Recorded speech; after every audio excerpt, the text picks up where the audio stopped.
గత ప్రభుత్వం వాళ్ళ ముఖ్యమంత్రిగా చేసిన ఆయన ఛానల్ని కూడా నేను మనస్ఫూర్తిగా గౌరవిస్తాను. వాళ్ళు మనల్ని గుర్తించకపోవచ్చామే కానీ వాళ్ళకి ఆ గౌరవం సంపూర్ణంగా ఇస్తాం.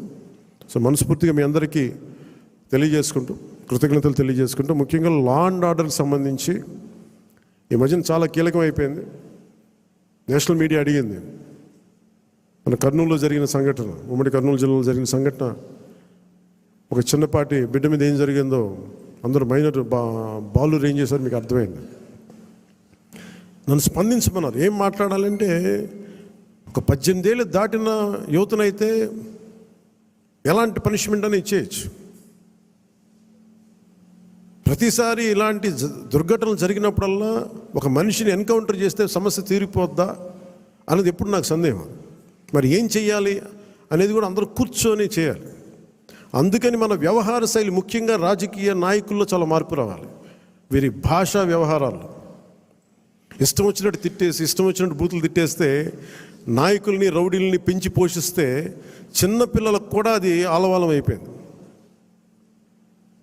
అందుకని లా అండ్ ఆర్డర్ విషయంలో మీరు చాలా టఫ్గా ఉండండి. మన ఎమ్మెల్యేలందరికీ చెప్తా ఉన్నాను, మన ఎంపీలందరికీ చెప్తున్నాను, చాలా చాలా బలంగా ఉండండి, అన్కాంప్రమైజింగ్ ఉండండి లా అండ్ ఆర్డర్ సంబంధించి. అలాగే విద్యా వ్యవస్థలో కూడా మనం నెక్స్ట్ మీటింగ్లో ఎప్పుడు కూర్చున్నప్పుడు దీనికి సమాజం కూడా మారాలి, కొంత బాధ్యత తీసుకోవాలి. ఈ సినిమాలు చూసో లేదంటే సామాజిక మాధ్యమాలకు ప్రతి ఒక్కరూ కూడా మన కుటుంబాల పట్ల మనం బాధ్యత తీసుకోవాలి.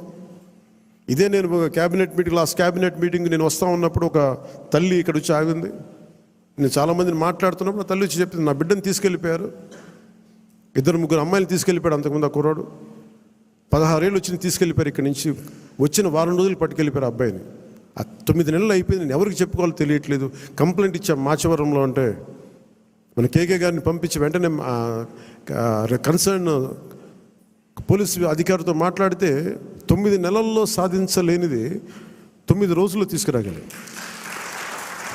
ఇది ఎందుకు చెప్తున్నానంటే, మేము విజయం అని కాదు, ఒక చిన్నపాటి అధికారం ఇంత చేయగలదు. అలాంటిది 3000 మంది ఆడబిడ్డలు అదృశ్యం అయిపోయారు. వచ్చిన ఏ పరిస్థితుల్లో తిరిగి వచ్చారో మనకు తెలియదు, వాళ్ళు ఎంతమంది తిరిగి వచ్చారో తెలియదు. అందుకని ముఖ్యంగా ఆడబిడ్డలకు సంబంధించి మటుకు చాలా చాలా బలమైన మనకి ఈ లా అండ్ ఆర్డర్ సిచ్యువేషన్ చాలా బలంగా ఉండాలి. అందుకని మనందరం కూడా పర్సనల్గా, అపార్ట్ ఫ్రమ్ పార్టీ, మనందరం కూడా దీనికి భవిష్యత్తులో ఇలాంటివి జరగకుండా, నంద్యాల ఇన్సిడెంట్ లాంటివి జరగకుండా ఉండాలంటే ఏం చేయాలి? మాధ్యమాల్లో, ప్రసార మాధ్యమాలు కూడా నా కోరిక ఏంటంటే, ఎంతసేపు తిట్ల పురాణాలు కాకుండా మీరు ఇవ్వాల్సింది ఇలాంటి చర్చలు, ఇలాంటి దుర్ఘటనలు జరగకుండా ఉండాలంటే ఏం చేయాలి, దాని మీద కొంచెం హెల్తీ డిబేట్స్ పెట్టండి. మనోహర్ గారు సివిల్ సప్లైస్ ఎంత బలంగా పనిచేసిన మనోహర్ గారు, మీకు మనస్ఫూర్తిగా మా అభినందనలు తెలియజేస్తాను. పొద్దున్న హైదరాబాద్లో కూడా మాట్లాడుతున్నారు, అధికార యంత్రాంగం అందరూ మీరు చాలా బాధ్యతగా ఉన్నారు, భయపడుతున్నారు ఏంటని అడిగితే, ఇట్లా సివిల్ సప్లైస్ ఇంత బలంగా ఉంది, పనిచేస్తుందని.